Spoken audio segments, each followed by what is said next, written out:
안녕하세요. 혼자 공부하는 파이썬 78강입니다. 오늘 강의에서는 지난번 강의의 마지막 부분에서 언급했던 것처럼 7장의 내용을 건너뛰고 8장부터 진행하도록 하겠습니다. 8장에서는 클래스라는 내용을 살펴보게 되는데요. 클래스는 객체지향 프로그래밍 언어를 구현하는 방법 중에 하나입니다. 그러면 객체지향 프로그래밍이 무엇인지 알아야 될 텐데요. 이번 강의에서는 이 객체지향 프로그래밍이라는 것이 무엇인지 살펴보도록 하겠습니다. 일단 객체지향 프로그래밍이라는 것은 어떻게 하면 프로그램을 더 좋게 만들 수 있을 것인가 라는 이념 중에 하나입니다. 여기에서 이 이념이라는 단어가 조금 와닿지 않는 분도 있을 거라고 생각하는데요. 종교라고 생각을 해주셔도 괜찮습니다. 이 모든 프로그래밍 이념들은 더 좋은 프로그램이라는 신을 향해서 다가가는 접근 방법이라고 생각을 해주시면 됩니다. 그런데 여기에서 더 좋은 프로그램이라는 신 자체가 굉장히 추상적인 개념이죠. 이 자체가 추상적이기 때문에 이 존재가 대체 무엇인가, 그리고 무엇을 추구해야 이 존재에게 다가갈 수 있는가가 명확하지가 않습니다. 사람들은 답을 원하기 때문에 이 답을 위해서 더 좋은 프로그램이라는 신을 향해서 다가가는 접근 방법들이 종교처럼 굉장히 많이 등장했습니다.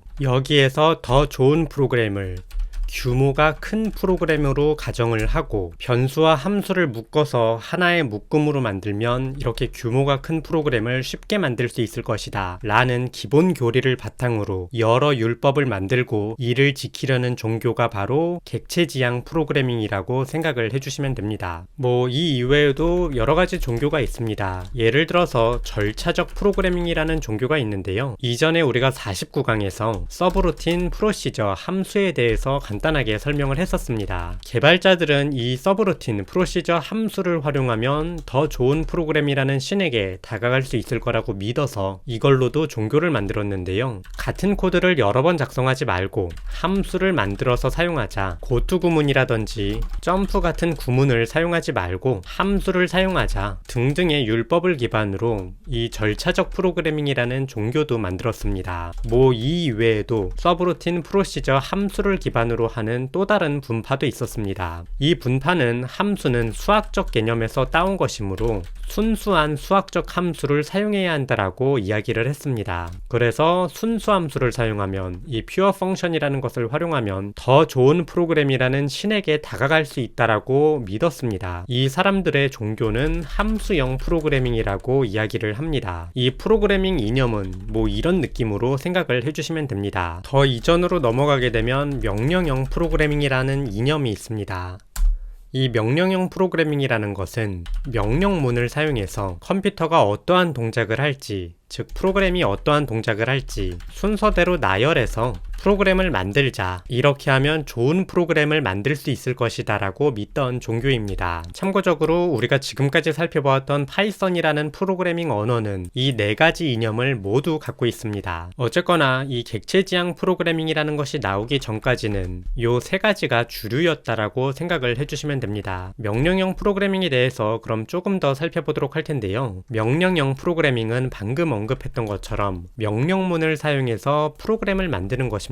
명령문이라는 것은 우리가 영어에서 주어, 동사, 목적어가 아니라 주어를 떼고 동사와 목적어만 사용하는 문법을 의미합니다. 예를 들어서 I love you라고 쓰게 되면 나는 너를 사랑한다 라는 평서문인데요. 여기에서 주어를 떼버리면 너를 사랑해라 라는 명령문이 됩니다. 여기에서 love 뒤에 있는 목적어에다가 괄호를 붙이게 되면 우리가 지금까지 사용했던 print 무엇 아니면 input 무엇 등등과 비슷한 형태가 된다라는 것을 알 수 있습니다. 그래서 이것이 명령형 프로그래밍의 기본적인 형태입니다. 사실 이 말을 보고 나면 아니 그러면 프로그래밍을 이렇게 하지 다르게 프로그래밍을 하냐라고 생각하실 수도 있는데요. 이 명령형 프로그래밍과 반대되는 이념으로는 선언형 프로그래밍이 있습니다. 선언형 프로그래밍 언어의 예로는 HTML이 있는데요. 이 녀석은 그냥 어떠한 존재를 이렇게 작성을 해두게 되면 코드를 실행했을 때 무언가가 만들어집니다. 그래서 이 선언형 프로그래밍은 명령형 프로그래밍과 좀 반대되는 녀석이라고 생각을 해주시면 되겠습니다. 참고적으로 개발자 관련 유머로 지금 화면과 같은 개발자 유머가 있는데요. 저는 HTML로 프로그래밍을 해요 하니까 HTML은 프로그래밍 언어가 아닙니다 라고 이야기를 하는 예인데요. 이 명령형 프로그래밍이라는 종교를 믿고 있는 사람 입장에서는 이 선언형 프로그래밍이 프로그래밍 언어처럼 느껴지지를 않는 거죠. 그래서 저러한 유머가 나오는 것이라고 생각을 해주시면 되겠습니다. 물론 진짜 종교라면 이를 박박 깔고 싸우겠지만 이 이념이라는 것은 그런 종교까지는 아니기 때문에 그냥 유머라고 합니다. 어쨌거나 이러한 이념들을 기반으로 함수를 만들어서 사용하는 것이 개발의 거대한 흐름이 되었습니다. 이 흐름에 따라서 사람들은 어떠한 프로그램을 만들 때 함수를 미친 듯이 만들어서 사용했습니다. 이 함수를 너무너무 많이 만들어서 사용했기 때문에 또 사실 피해가 발생하게 되는데요. 일단 함수가 너무너무 많았기 때문에 무엇이 무엇을 하는 함수인지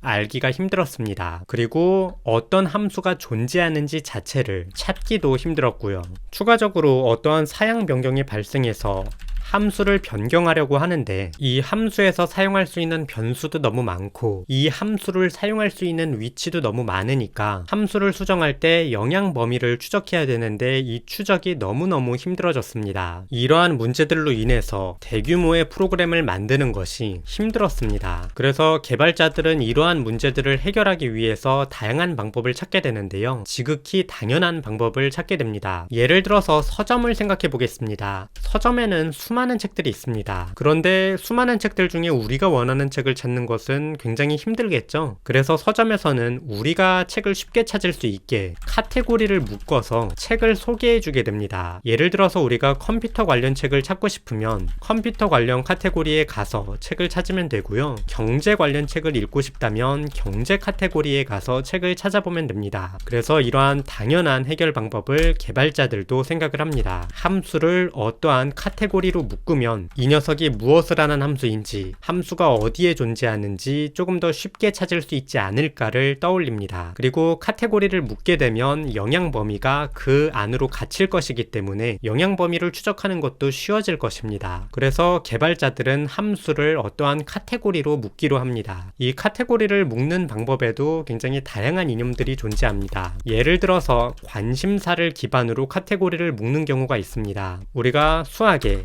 파이라든지 절대값을 구하는 함수라든지 사인이라든지 코사인이라든지 하는 함수가 굉장히 많죠. 이 녀석들의 관심사는 수학입니다. 그래서 앞에다가 매스점을 붙여서 수학이라는 관심사로 카테고리를 묶으면 조금 더 쉽게 찾고 조금 더 쉽게 이해할 수 있고 영향 범위를 추적하는 것이 쉬울 것이라고 생각을 합니다. 그리고 또 다른 사람들은 생각을 했는데요. 우리가 지금까지 I love you라는 문장에서 I를 떼고 동사와 목적어만 코드로 사용을 했다면 이 녀석에게 다시 주어를 붙여주자는 것입니다. 그래서 주어를 기반으로 함수를 모으면 어떨까라고 생각을 하는데요. 함수를 모으는 김에 내친 김에 이 주어가 사용하는 변수도 함께 모으면 좋겠다라고 생각을 합니다. 그래서 이 주어를 기반으로 카테고리를 구분하면 어떨까라고 생각을 하는데요. 발상 방법이 개발자들이 느끼기에 굉장히 쩔었나 봅니다. 그래서 이 주어를 조금 더 전문적인 용어로 객체라는 용어를 사용해서 표현하게 되고요. 이 객체를 사용해서 카테고리를 구분하는 프로그래밍 방식이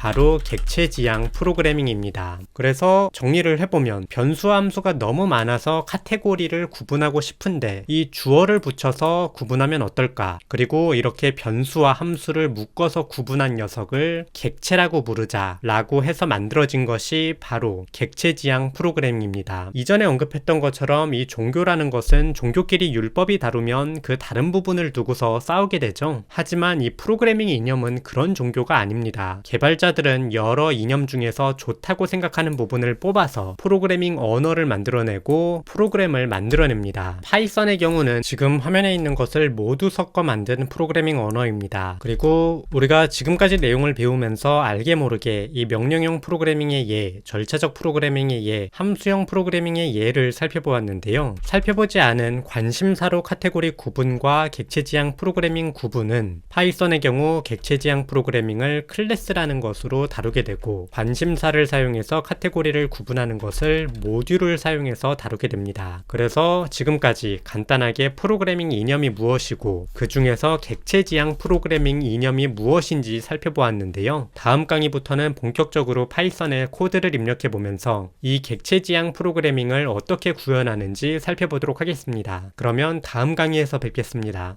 감사합니다.